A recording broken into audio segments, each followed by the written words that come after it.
ओम मनोजवं मारुततुल्यवेगं जितेन्द्रियं बोधिमतां वरिष्ठं वातात्मजं वानरयोतमुख्यं श्रीरामदूतं शरणं प्रपद्ये। नमस्कार, स्वागत है आपका हमारे इस खास चैनल आचार्य वाणी में। मैं आचार्य डॉक्टर विक्रमादित्य आपके साथ हूँ और आज का विषय हमारा है कि वृषभ राशि वालों के लिए जो ये शनि का बदलाव होने जा रहा है, शनि उदय होने जा रहे हैं और मंगल का प्रवेश होने जा रहा है कुंभ राशि पे, यानी शनि की और मंगल की युति हो जाएगी।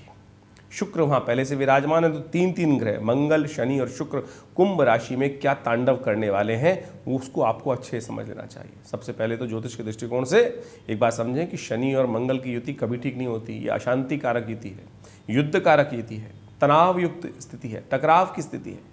और इसी कारण से पूरे विश्व में आप देख सकते हैं कि इन दिनों जब ये परिवर्तन होगा, 15 मार्च को ये परिवर्तन होने जा रहा है कि मंगल कुंभ राशि में शाम को 6:08 में प्रवेश कर रहे हैं और रहेंगे 23 अप्रैल को करीब 10:05 तक सुबह। इसके साथ साथ 16 मार्च को शनि होने जा रहे हैं उदय, और शनि जब उदय होंगे विशेष तौर पर जो अभी शनि सूर्य के कारण से अस्त हो गए थे, कुंभ राशि में फिर अपना पूरा कार्य करेंगे।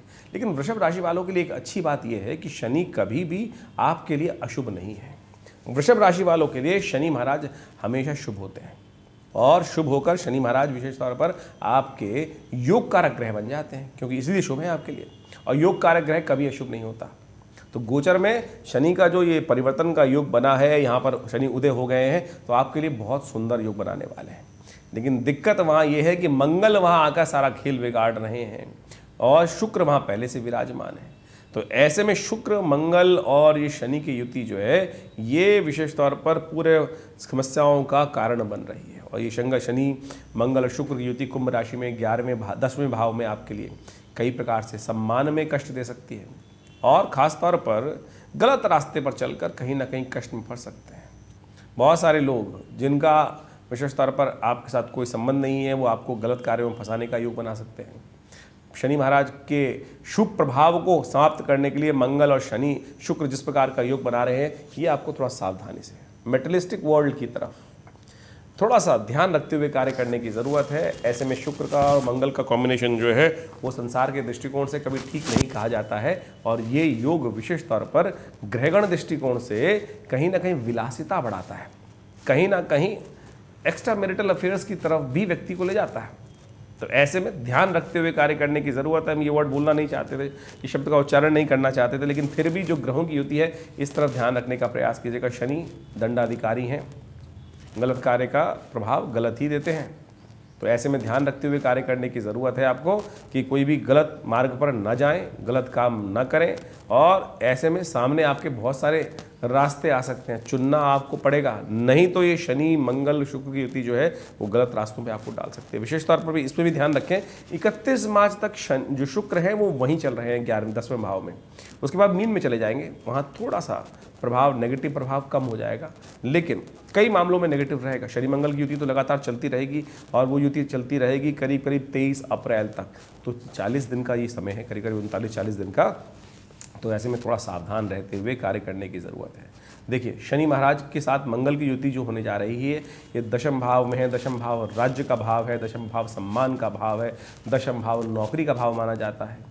तो विशेष तौर पर ऐसे में थोड़ा ध्यान रखते हुए कार्य करेंगे तो बहुत अच्छा रहेगा, नहीं तो इन सब कार्यों में, सुख में कहीं ना कहीं ये सब चीज़ कष्ट देने के योग बना सकते हैं। ध्यान रखते हुए कार्य करें। आपकी अपनी पर्सनैलिटी पर मंगल का प्रभाव आपकी अपनी पर्सनैलिटी पर पड़ेगा। आपकी पर्सनैलिटी और अट्रैक्टिव हो सकती है, लोगों को आकर्षित करने की शक्ति बहुत ज़्यादा बढ़ सकती है, लोग आपकी तरफ अट्रैक्ट होने के योग बना देंगे। तो अट्रैक्शन प्रोग्रेस के लिए हो तो बहुत अच्छा है, लेकिन अट्रैक्शन का अगर नेगेटिव प्रभाव पड़ रहा है तो बस ध्यान रखते हुए कार्य करने का प्रयास कीजिएगा। हमने आपको इशारों में बहुत कुछ समझाने का प्रयास किया है। ये मंगल शनि की युति कहाँ कहाँ, मंगल शुक्र के साथ युति जो बन रही है वो कहाँ कहाँ किस प्रकार से आपके जीवन में कार्य करने के योग बना सकती है। लेकिन ओवरऑल दृष्टिकोण से देखा जाए तो मंगल शनि शुक्र की युति ठीक नहीं है, कहीं ना कहीं अशांति का वातावरण, युद्ध का वातावरण बनाती दिखाई दे रही है। लेकिन फिर भी यदि बुद्धि हो, ध्यान हो, गुरु की कृपा हो तो हम अशुभ समय को भी शुभ में परिवर्तित करने का योग बना सकते हैं, अपॉर्चुनिटीज़ को क्रिएट कर सकते हैं।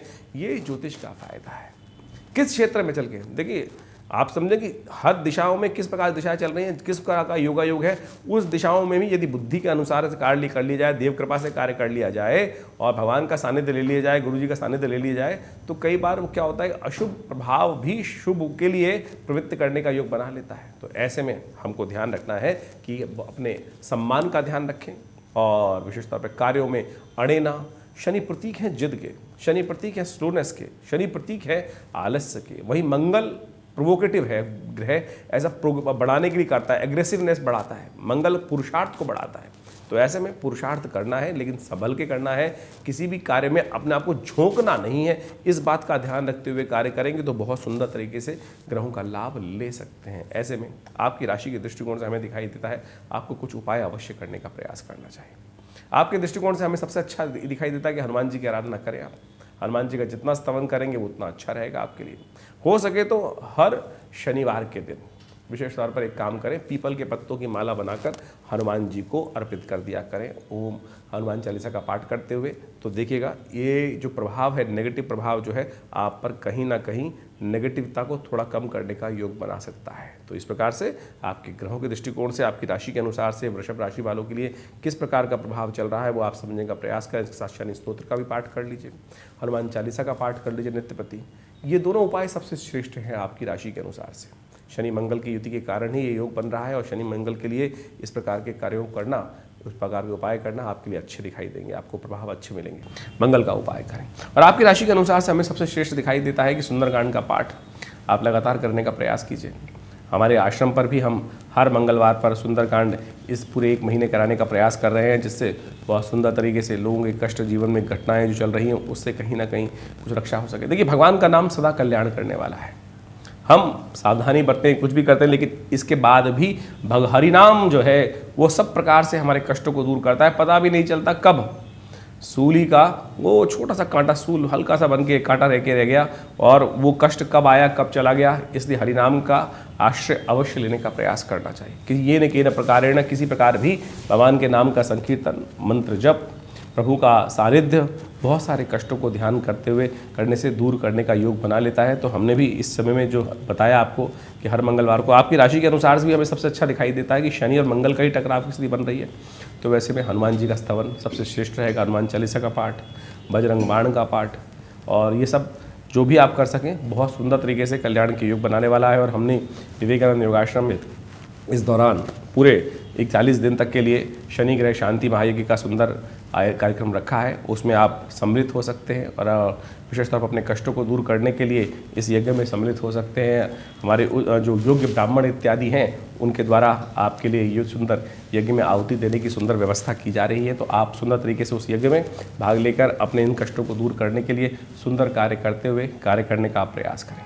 ऐसे में शनि स्तोत्र का नित्यप्रति पाठ करें। देखिए आपकी राशि के अनुसार से विशेष तौर पर शनि का स्तोत्र का पाठ करना आपके लिए बड़ा कल्याणकारी रहेगा। शनि स्तोत्र इस प्रकार से है, ओम नमः कृष्णाय नीलाय शितिकंठ निभाय च, नमः कालाग्नि रूपाय कृतांताय च वै नमः, नमो निर्मांस देहाय दीर्घमश्रु जटाय च, नमो विशाल नेत्राय शुष्कोधर भयाकृते, नमः पुष्कल गात्राय स्थूल रोमणीयत वै नमः, नमो दीर्घाय शुष्काय कालम दृष्ट नमोस्तुते, नमस्ते कोटराक्षाय दुर्निरीक्षाय वै नमः, नमो घोराय रुद्राय भीषणाय कपालिने, नमस्ते सर्वभक्षाय बलिमुख नमोस्तुते, सूर्यपुत्र नमस्ते अस्तु भास्करे भयदाय च, अधोदृष्टे नमस्ते अस्तु संवर्तक नमोस्तुते, नमो मंदगते तुभ्यम निरस्त्रंशाय नमोस्तुते। इस प्रकार से यदि आप शनि स्तोत्र का नित्यप्रति पाठ करें तो आपके जीवन के कष्ट अद्भुत रूप से, ये कहा जाता है दशरथ कृत शनि स्तोत्र है ये। महाराज दशरथ जब देवासुर संग्राम में जा रहे थे युद्ध करने के लिए, तो रास्ते में शनि के दर्शन हुए। तो शनि महाराज के दर्शन करते हुए उन्होंने इस स्तोत्र का पाठ किया। इस स्तोत्र का पाठ इतना अद्भुत है कि शनि महाराज ने स्वयं महाराज दशरथ को आशीर्वाद दिया था कि आज से जो भी इस स्तोत्र से मेरा स्तवन करेगा उन पर शनि कभी भी अपना जो प्रभाव है नेगेटिव प्रभाव नहीं डालेंगे। तो आप भी इस समय में इसको विशेष तौर पर करने का प्रयास करें और साथ साथ मंगल शनि की युति है तो हनुमान चालीसा का पाठ करें, हनुमान जी को चोला चढ़ाने का प्रयास करें। हर मंगलवार हर शनिवार जब तक ये 40 दिन का योग बना हुआ है, यदि आप ये सानिध्य हनुमान जी का लेंगे तो आपके जीवन के कष्ट दूर होने के अद्भुत योग बनेंगे। तो इस प्रकार से इन छोटे छोटे उपायों को जीवन में करने का प्रयास करें। हमारा ये चैनल विशेष तौर पर आपके लिए हमने सुंदर व्यवस्था करके बनाया है। विभिन्न ग्रहों के योगायोग के अनुसार से आपकी राशि में जो परिवर्तन होते हैं समय समय पर उसके संबंध में आपको अवगत कराने का प्रयास करते हैं। और विभिन्न योग के क्षेत्र में, पराविद्याओं के क्षेत्र में, अध्यात्म के क्षेत्र में ये आश्रम पिछले करीब 50-60 सालों से कार्य कर रहा है। विवेकानंद योग आश्रम हमारे पिता आचार्य श्री केशवदेव जी महाराज के सानिध्य में ये सुंदर कार्यक्रम चलता है। और आज भी आश्रम में नित्य 8 घंटे यज्ञ किया। भारतीय संस्कृति यज्ञ प्रधान संस्कृति है। यहाँ नित्य हमारे आश्रम पे 8 घंटे करीब नित्य आज भी यज्ञ किया जाता है। आप भी उस यज्ञ में सम्मिलित होने के लिए आइए। विवेकानंद योग आश्रम में हर रविवार को बड़ा कार्यक्रम रहता है। सुबह 8 बजे से लेकर 10 बजे तक आप समस्त विधियों को जानकर, समस्त व्यवस्थाओं को जानकर, फ़ोन नंबर्स दिए हुए हैं उन पर संपर्क साध कर आश्रम से संपर्क साध सकते हैं। और हमने आपके ग्रहों योग को समझाया गोचर के दृष्टिकोण से, लेकिन इसके साथ साथ आपको भी समझ लेना चाहिए कि आपकी राशि में कौन से ग्रह योग चल रहे हैं, आपकी जन्मपत्री में कौन से ग्रह योग चल रहे हैं। और उसके लिए भी अपनी जन्मपत्री की विवेचना कराने के लिए हमारे आश्रम से संपर्क साध सकते हैं। फ़ोन नंबर्स दिए गए हैं। धन्यवाद, नमस्कार।